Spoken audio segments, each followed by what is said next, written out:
Mis hermanos, Dios me los bendiga. Seguimos estudiando el libro de los Salmos. Hoy estamos en el Salmo capítulo 38.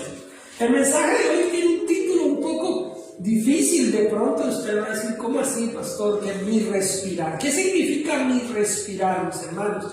Es un acto natural. ¿Qué es respirar? Respirar es la capacidad que nosotros tenemos de inhalar oxígeno, aire a nuestros pulmones y de exhalar el dióxido de carbono, el residual que queda de esa respiración, tenemos que sacarlo de nosotros, ¿verdad? Es un proceso natural que todos hacemos. ¿Quién puede durar un día sin respirar? ¿Quién puede durar de pronto medio día sin respirar? ¿Quién puede durar una hora sin respirar? Y decimos, pastor, por ahí hay récords mundiales de personas que se sumergen y duran tanto tiempo debajo del agua y sin respirar. Bueno, son entrenados para eso, pero les toca por un rato y después tienen que salir y volver a respirar. Tienen que volver a traer ese aire a sus pulmones. No podemos vivir una vida sin respirar. ¿Cuánto puede usted durar sin tomar líquido? Podemos durar de pronto 3, 4 días sin tomar líquido, pero no podemos durar esa misma cantidad de tiempo sin respirar. ¿Podemos durar sin comer alimento sólido, comida? Sí, también. De pronto podemos durar 10 días, 15 días, una semana, qué sé yo, 40 días, como lo hizo nuestro Señor Jesucristo, pero tarde que temprano vamos a tener que comer. Pero ¿podemos durar 40 días, 30 días sin respirar? No podemos. La respiración, mis hermanos, es una garantía de que usted y yo estamos vivos. Es necesario. Cuando nuestra hermana, la que nos dictó el curso de primeros auxilios, nos estaba enseñando, había que revisar si la persona estaba respirando. El respirar, mis hermanos, garantiza que podamos ver a esa persona con vida. Cuando los niños están así pequeñitos como el que acabamos de presentar, mis hermanos, y sobre todo los padres cuando somos primerizos, entonces como que a veces uno no pega el ojo porque como que ve el niño tan quieto y uno va ahí como que le pone a ver si está respirando, porque a veces pareciera que están estáticos, no se mueven, y uno dice, Señor, y lo mira y le siente el aliento, le siente el airecito y dice uno, sí, está respirando. Está respirando y uno vuelve y queda como tranquilo, ¿verdad? Entonces el Señor nosotros nos ha creado así. Nos ha creado con una necesidad de respirar, una necesidad de inhalar y exhalar para poder seguir viviendo.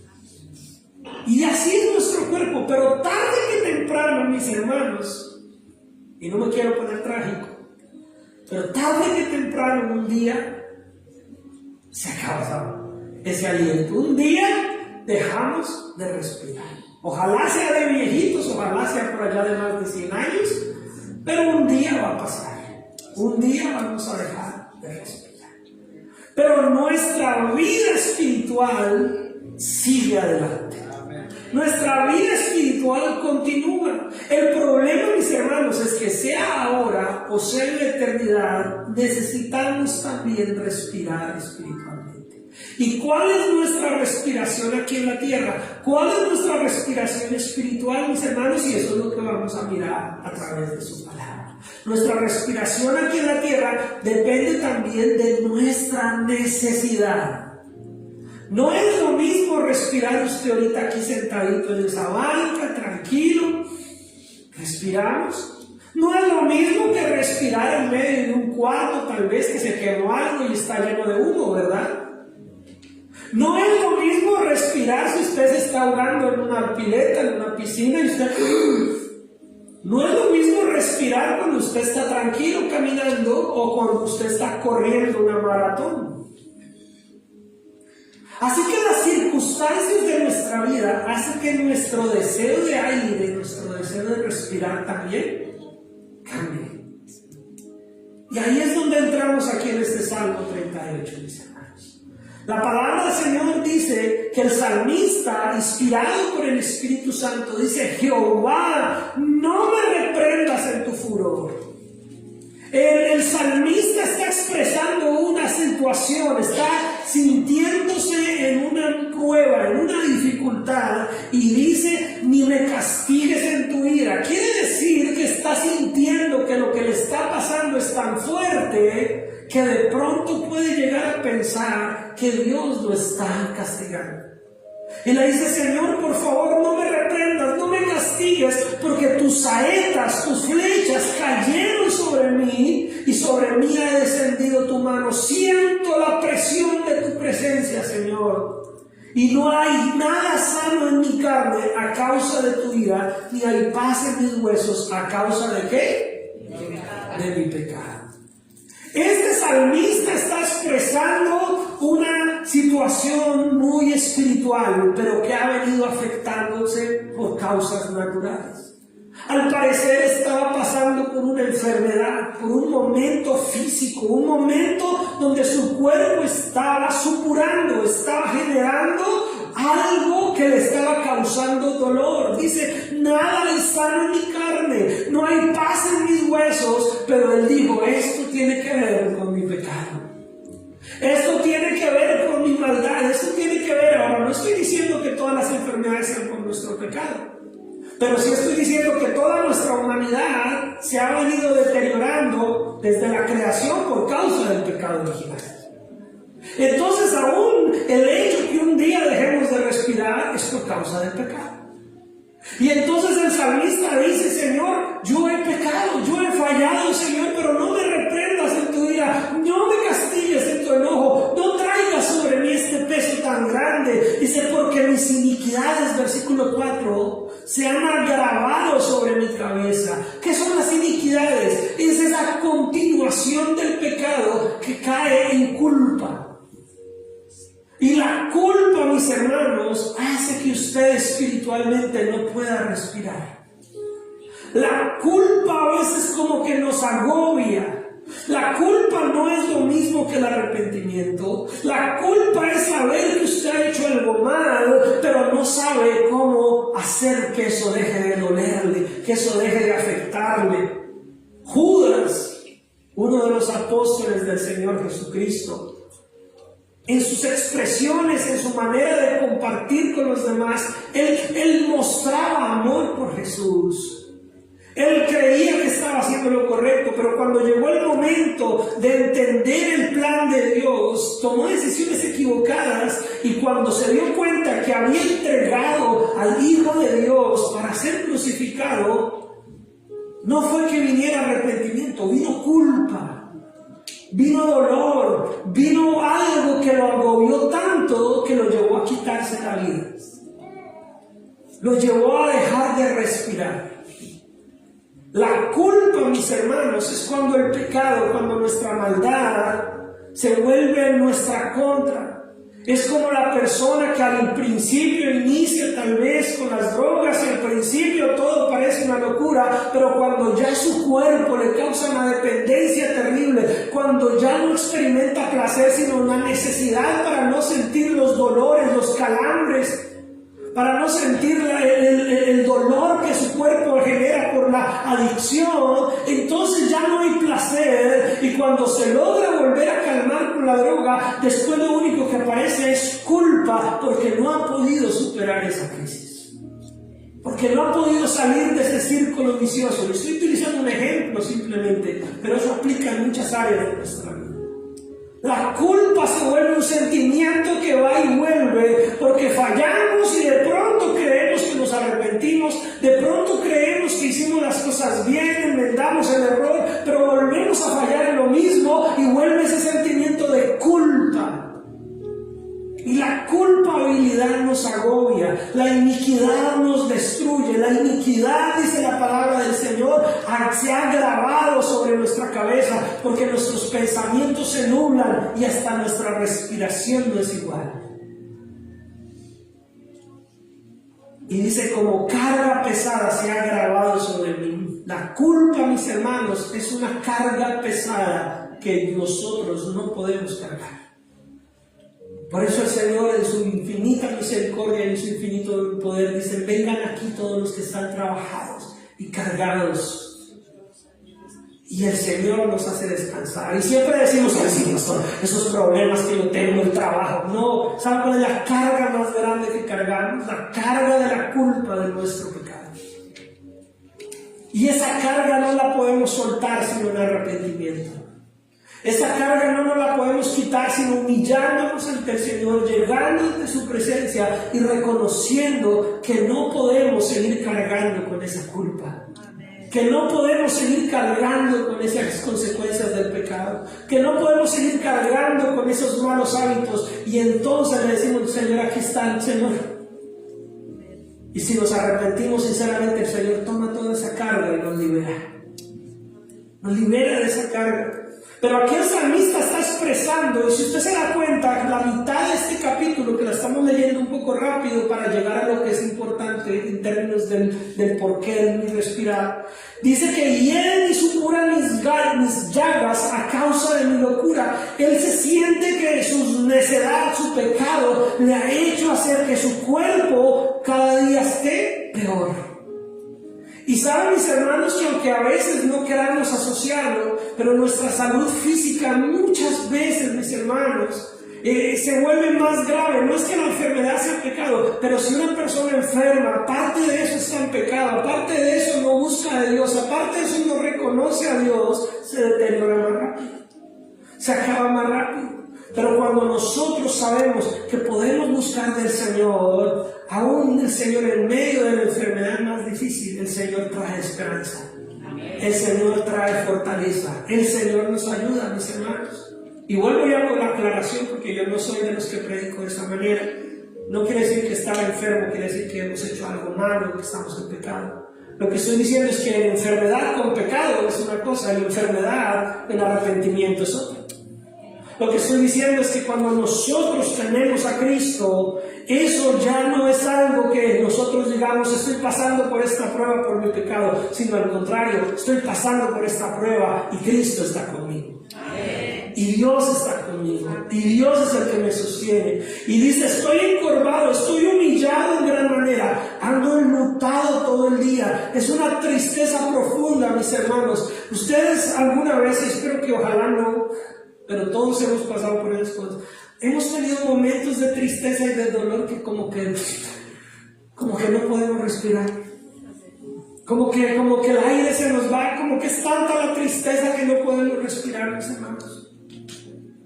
La tristeza también, mis hermanos, es algo que agobia al ser humano. Cuando vienen situaciones tristes, puede que ni siquiera sea por nosotros, no nos duele nada, pero algo está pasando que nos entristece.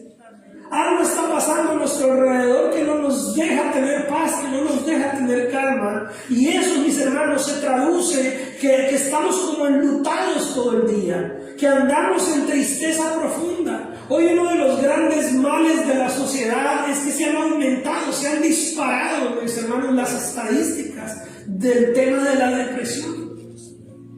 Y yo tengo que predicar sobre estas cosas, mis hermanos, porque a veces escuchamos más la voz del mundo que la voz de Dios. Y no es una mentira, no es algo que debamos tapar, no es solamente espiritual. Pero hoy en día, mis hermanos, la sociedad vive esclava de todo este tema del estrés, de la depresión, del desánimo, del desaliento. La gente anda buscando el psicólogo, la gente anda buscando el terapista, la gente anda buscando todo eso. Y no estoy diciendo que ellos no tengan una labor que hacer. Lo que estoy diciendo es que el mundo no está buscando a Dios para solucionar eso.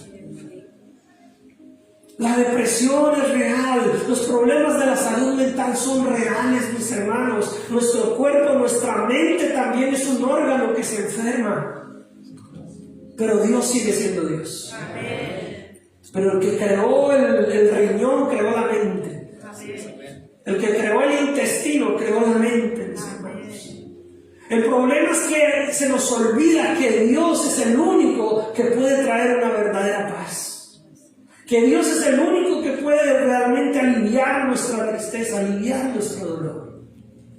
Y claro, mis hermanos, tenemos derecho a estar tristes, pero no podemos dejarnos en la tristeza. No podemos dejarnos abandonados en medio del dolor y de la depresión. Y el salmista está mostrando ahí, dice, porque mis lomos están llenos de ardor y nada hay sano en mi carne. Que estaba él pasando por una gran enfermedad, un gran momento de dolor. Y dice, estoy debilitado y molido en gran manera. Él estaba agotado, totalmente destrozado, mis hermanos. Y dice que gemía a causa de la conmoción de su corazón. Empezó a sentir ese gemir, ¿no? Empezó a sentir ese llanto que no lo dejaba ni respirar. Cuando la gente, sin aparentar, sin hacer show, su respiración trae un gemido, es porque su respiración está atorada con el dolor. Cuando la persona gime y en su respiración es porque ya su dolor ha llegado aún a bloquearle la capacidad de respirar tranquilamente. Y dice el Señor, delante de ti están todos mis deseos. Y mi suspiro, ¿qué? No te es oculto. Ahora, yo estoy hablando con una iglesia inteligente, ¿verdad? Amén, díganlo por fe que sí. Amén. Pero mis hermanos, nuestro respirar espiritual a veces está gimiendo, mis hermanos. Nuestro respirar espiritual está gimiendo. Hay un suspiro en nuestra alma, mis hermanos, y lo único que hacemos es bloquearlo con apariencia. Todo está bien. No pasa nada. Yo soy fuerte. Pero necesitamos decirle al Señor, tú conoces mi deseo, tú sabes mis anhelos, Señor, mi suspiro no te es oculto. Y un suspiro es una respiración suave, mis hermanos. Es una respiración que ha perdido un poco la fuerza. Y hasta aquí, mis hermanos, vemos a una persona totalmente debilitada, ¿sí o no? Hasta aquí también vemos, y el versículo 10 dice, mi corazón está congojado y me ha dejado, ¿qué? Se me han acabado las fuerzas. Y usted que estaba bien aquí, bien entendido, escuchando, no solo las fuerzas físicas se nos acaban las fuerzas espirituales. A veces nuestra fe se debilita a tal grado, mis hermanos, que ya no sentimos ni cómo creer. Y aquí el salmista está diciendo, aún la luz de mis ojos me falta ya, se estaba quedando ciego. Y dice, mis amigos y mis compañeros se mantienen lejos de mi plaga. Quiere decir, aún la gente no se me acerca porque tiene temor de esa enfermedad que yo tengo, de ese problema que yo tengo. Y mis cercanos se han alejado de mí, hasta mi propia familia.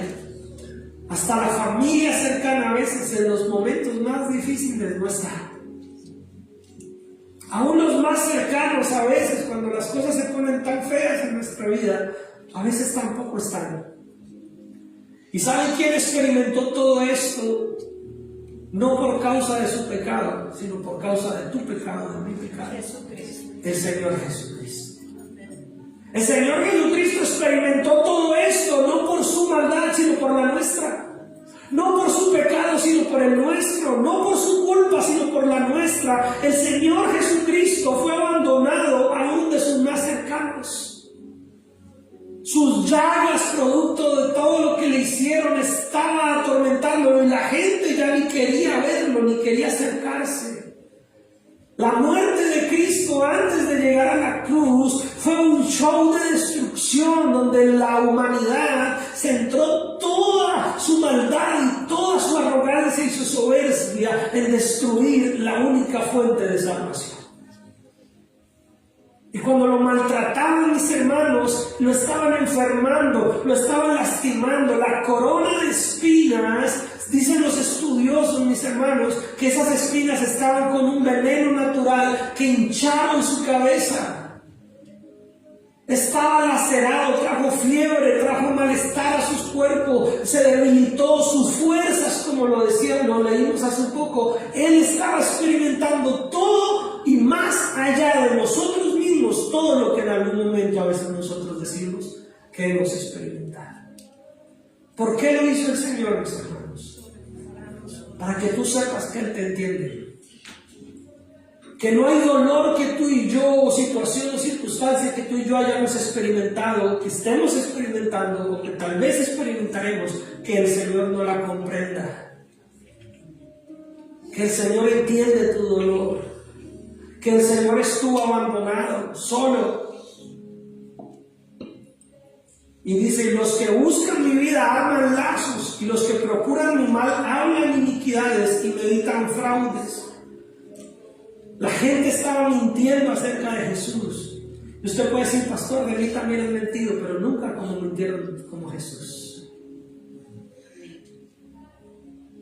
Alguna vez le pregunté a un pastor, yo tenía como 17, 18 años, que estaban pasando cosas en mi familia y a mi mamá la tenían trapeando el piso con su nombre a algunas personas y llegó a mis oídos y yo me enojé mucho y me airé, mi corazón me dolía y hablé con un pastor y le dije, ¿por qué si mi mamá no se merece eso?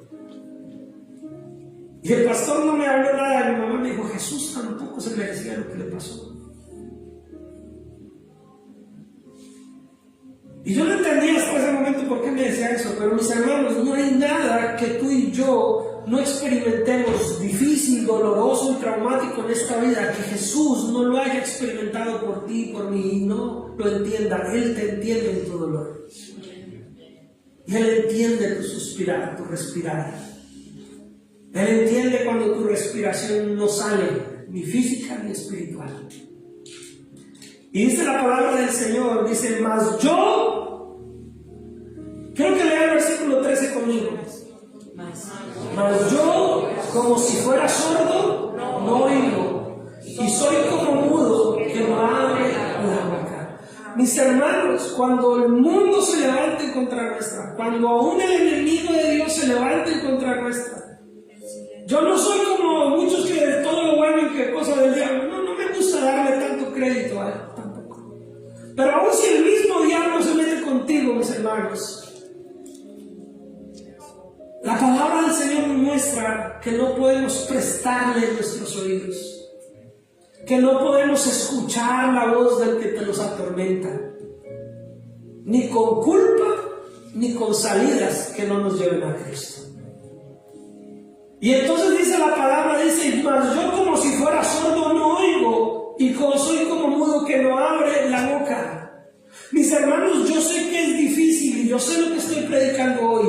Yo sé que es difícil cuando estamos pasando por circunstancias difíciles, sean de salud, sean de relaciones familiares, sean financieras, sean por problemas, sean circunstancias. Yo sé que es difícil a veces quedarnos callados y no abrir nuestra boca y decir, es que esto es injusto, ¿por qué me pasa esto a mí? Como fulanito de tal, como no sé qué, pero si yo, Señor, te he servido, ¿cómo si yo he estado haciendo? ¿Cómo si yo? ¿Cómo? Y a veces todas esas cosas pareciera que tenemos la razón, pero lo mejor es callar. El Señor Jesucristo dice su palabra que enmudeció por amor a ti. El Señor Jesucristo no lo estaba llevando a la cruz diciendo, y esto es injusto, ¿por qué me hacen esto? El Señor Jesucristo no estaba clavado en la cruz diciendo, ¿por qué me están haciendo esto a mí si yo no he hecho nada malo? La única injusticia verdadera que se ha cometido en la humanidad fue haber llevado a Cristo a la cruz. Aún muchas de las cosas que nos pasan a nosotros son justas por causa de nuestra humanidad caída.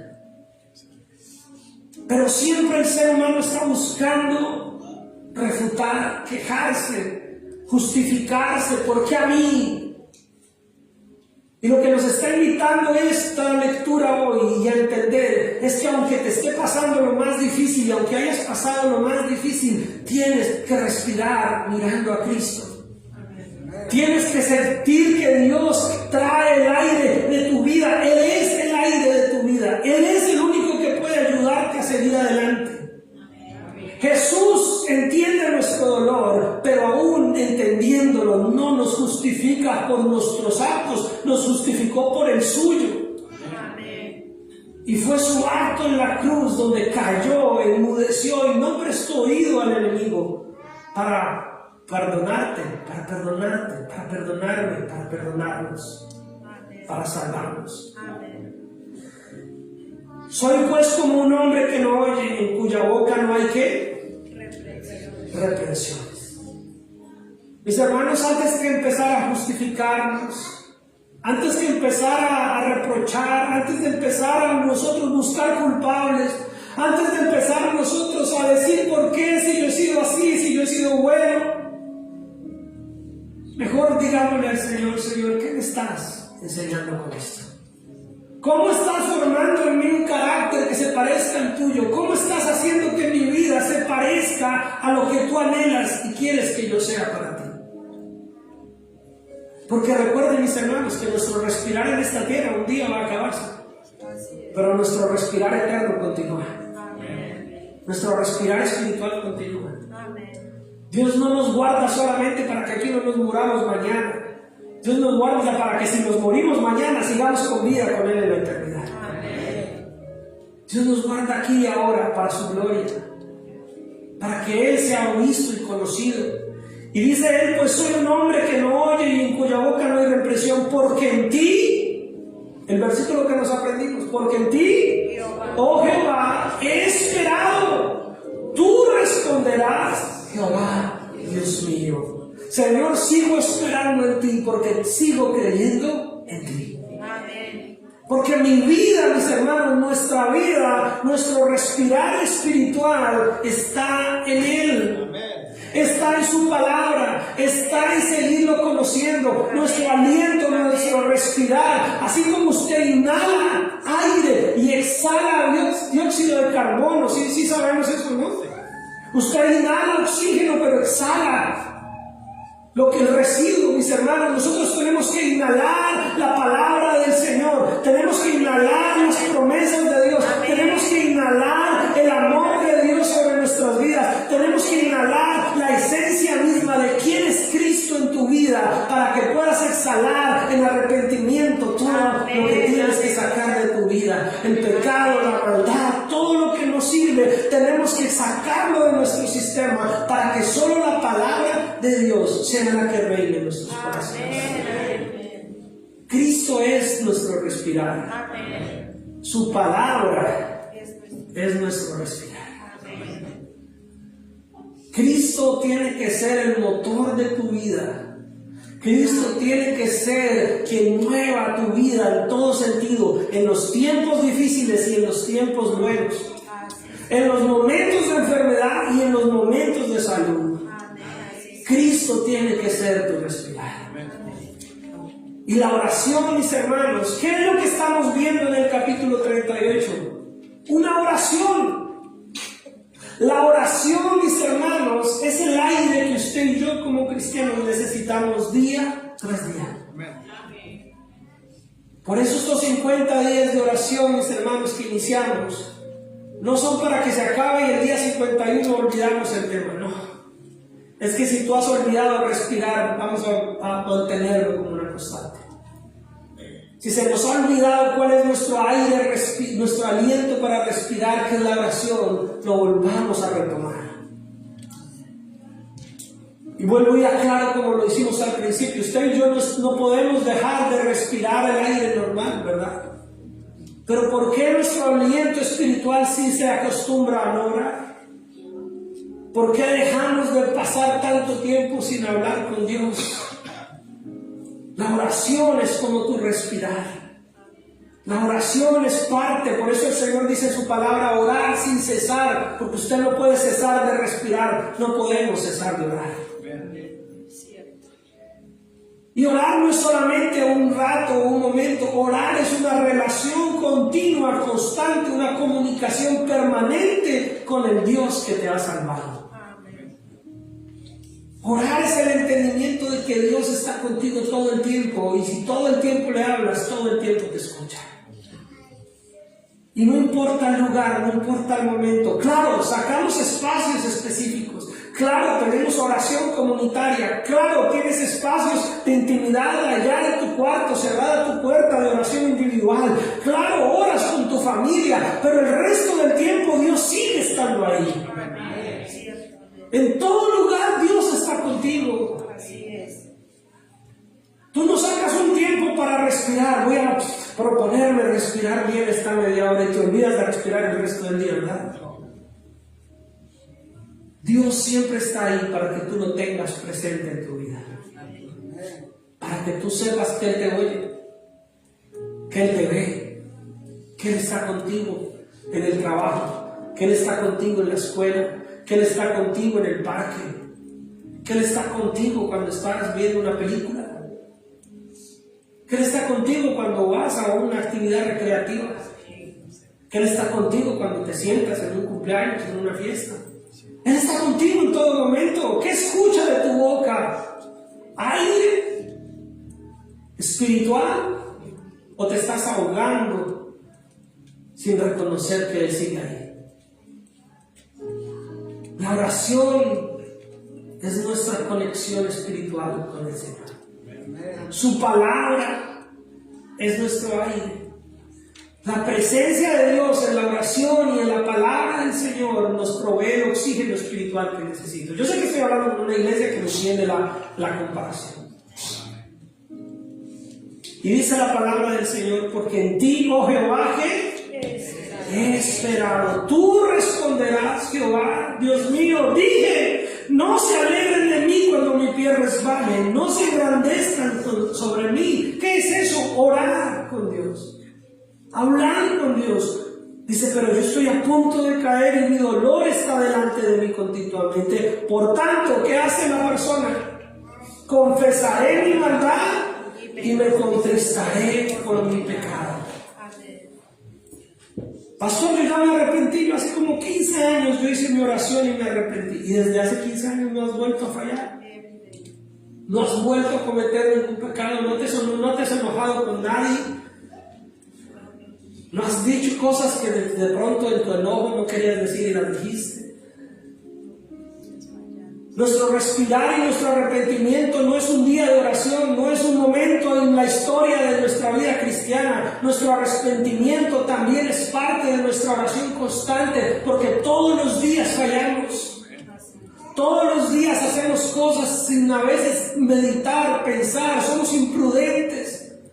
Hablamos cosas que no debemos hablar, ofendemos a personas que no debemos ofender. Y todos los días necesitamos decirle al Señor: Señor, confesaré mi maldad, confesaré mi pecado.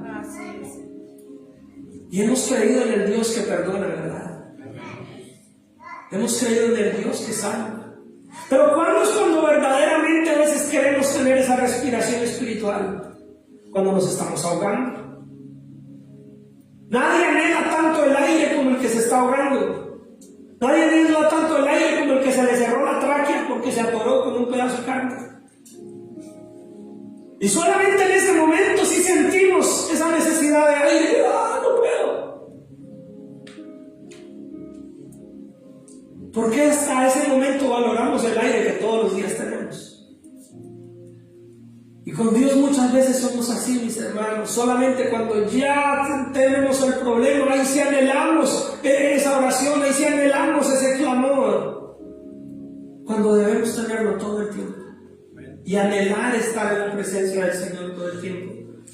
Y dice, porque mis enemigos están vivos y fuertes, y se han aumentado los que me aborrecen sin causa. Mis hermanos, nuestros enemigos no son nuestros hermanos en la fe. ¿Aló? Nuestros enemigos no son los hermanos en la fe. Nuestros enemigos no son nuestros familiares. Nuestros enemigos no son los compañeros de trabajo. A unos que le caen mal, ellos no son sus enemigos. Nuestros enemigos, mis hermanos, normalmente son nuestras propias características, nuestras condiciones de maldad, nuestros hábitos, nuestras malas costumbres. Tu peor enemigo puede ser esa pereza. Pastor, no, yo trabajo diligentemente, yo me levanto, pero esa pereza para orar, esa pereza para leer la Biblia, esa pereza para congregarnos. Nuestros enemigos están vivos y fuertes, mis hermanos. Nuestros pensamientos que a veces contradicen lo que creemos, contradicen lo que pensamos acerca de Dios.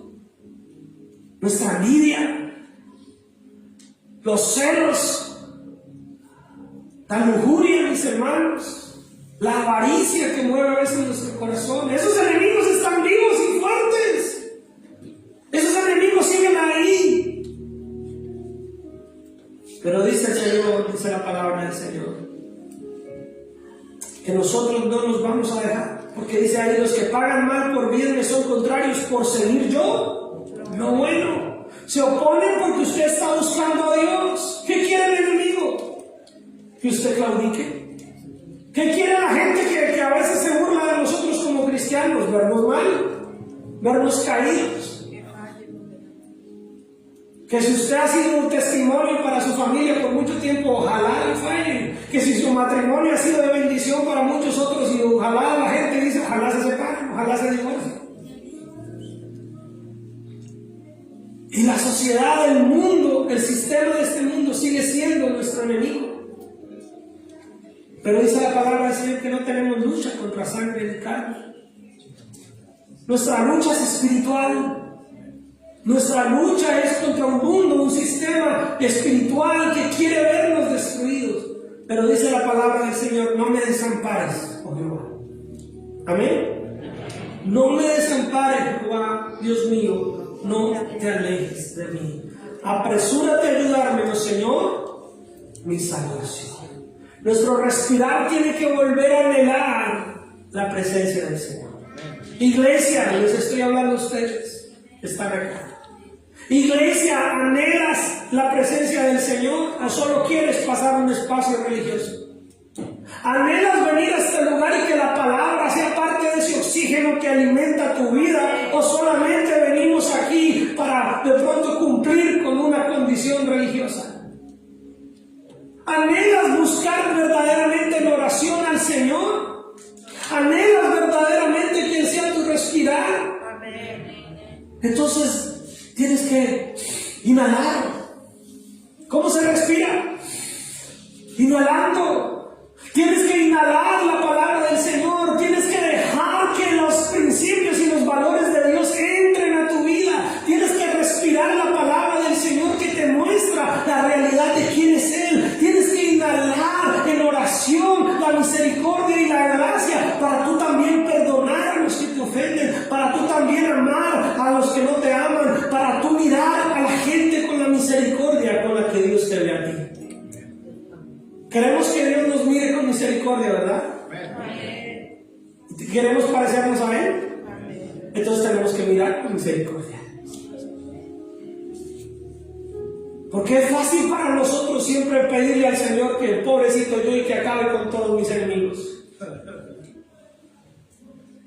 Pero si nosotros somos conscientes, mis hermanos, esa persona en tu trabajo que no es cristiana también necesita respirar a Dios. Ese familiar tuyo que no es cristiano y que te ha hecho tal vez la vida imposible porque te volviste cristiano, también necesita respirar a Dios. Entonces, si queremos ser como Cristo, tenemos que respirar como Él quiere que respiremos. Tenemos que inhalar su amor, inhalar su misericordia, inhalar esa capacidad de gracia y de perdón que Él tiene por ti y por mí, para que podamos exhalar todos esos sentimientos, todas esas cosas contrarias a la voluntad de Dios. Tenemos que exhalar el amor de Cristo para que puedas exhalar el odio, la ira, el rencor. Tenemos que inhalar el gozo del Señor para que puedas sacar esa amargura de tu vida. ¿Sí me están entendiendo, verdad? Tienes que inhalar esa bondad, esa generosidad de Dios para que podamos soltar esa avaricia, esa tacañería. Tenemos que inhalar todo lo que viene de Cristo para que puedas sacar de tu vida todo lo que te contamina. Tenemos que decirle al Señor, yo quiero más de ti. Pero no esperes a estarte ahogando. No esperes a estar en una situación donde ahí sí, ahora sí quiero respirar, ahora sí valoro el aire. Valóralo ahora. Valóralo en este instante. Valóralo, aprovechalo, disfrútalo. Respira con alegría. Respira con gozo la palabra del Señor. Disfruta la oración, disfruta la palabra, disfruta el congregarte, disfruta el buscar del Señor, porque ese es tu respirar. Cristo es tu respirar. Y tienes que disfrutarlo, tienes que valorarlo, y tienes que anhelar.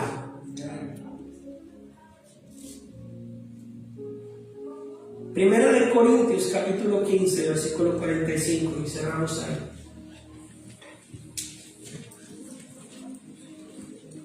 Casi no me he salido de los salmos en lo que he venido predicando, pero hoy me veo en la necesidad de hacerlo.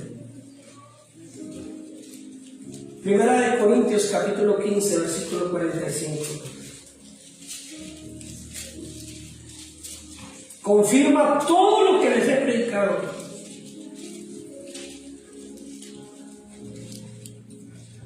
¿Ya lo tenemos?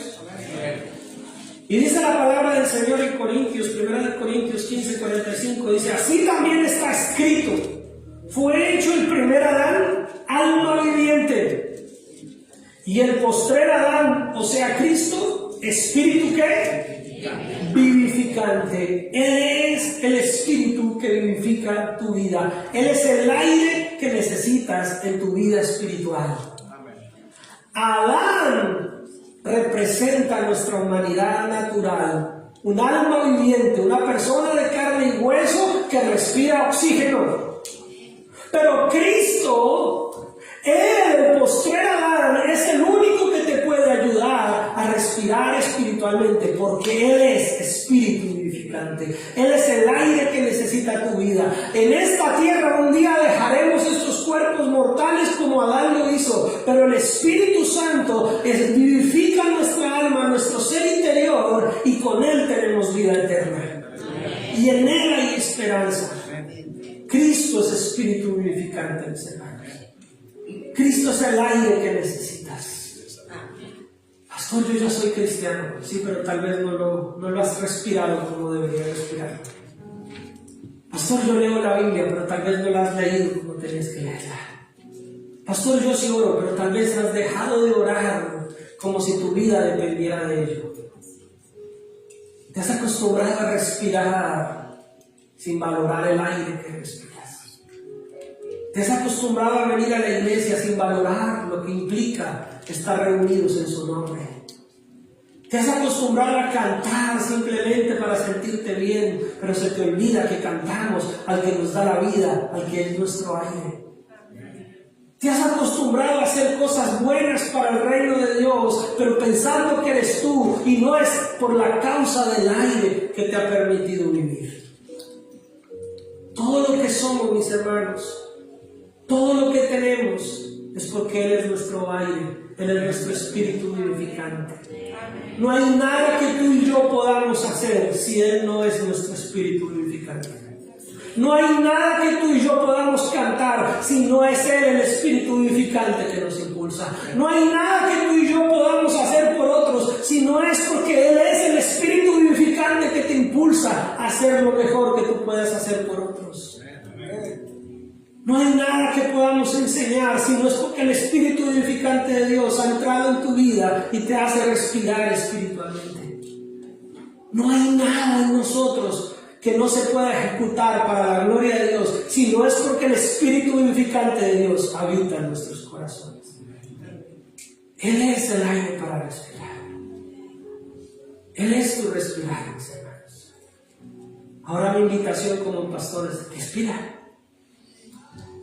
Respira espiritualmente. Ora. Lee la escritura. Congrégate. Búscale como si te estuvieras ahogando y anhela que el aire, el espíritu vivificante de Cristo entre en tu vida verdaderamente. No más, mis hermanos, vidas religiosas. Díganme a eso alguien. No más vidas religiosas y vidas ahí ritualísticas. Necesitamos el espíritu vivificante de Cristo que nos mueva. Necesitamos el espíritu vivificante de Cristo que nos ayude a crecer. Necesitamos el espíritu vivificante de Cristo que haga que nuestro carácter se parezca al de Él. Necesitamos el espíritu vivificante de Cristo para que maduremos en la fe. Creo que tengo que volver a repetir eso. Necesitamos el espíritu vivificante de Cristo para que maduremos en la fe. Necesitamos el aire espiritual. Y no lo puedes conseguir de otra manera. Solamente a través de la oración, de la palabra de Dios y de buscarlo mientras pueda ser hallado. De anhelarlo con todas tus fuerzas. Y Él hará conforme a su divina y perfecta voluntad. Ya tenemos la vida que nos dio como el primer Adán. Pero tenemos la segunda vida, la del segundo Adán. Tenemos al Espíritu vivificante. Pues si tienes esa seguridad, párate en este lugar, párate en este instante y empieza a respirar. Empieza a respirar, mis hermanos. Empieza a orar. Empieza a decirle al Señor: yo te anhelo, yo te necesito, Señor. Busque esa necesidad en su vida espiritual. No espere el problema físico, no espere la enfermedad, no espere a las circunstancias difíciles, no espere a los problemas. Ahora mismo dígale al Señor: yo te quiero hoy en mi vida. Yo quiero respirar de esa espiritualidad vivificante, Señor. Abra su corazón, abra su boca, abra sus labios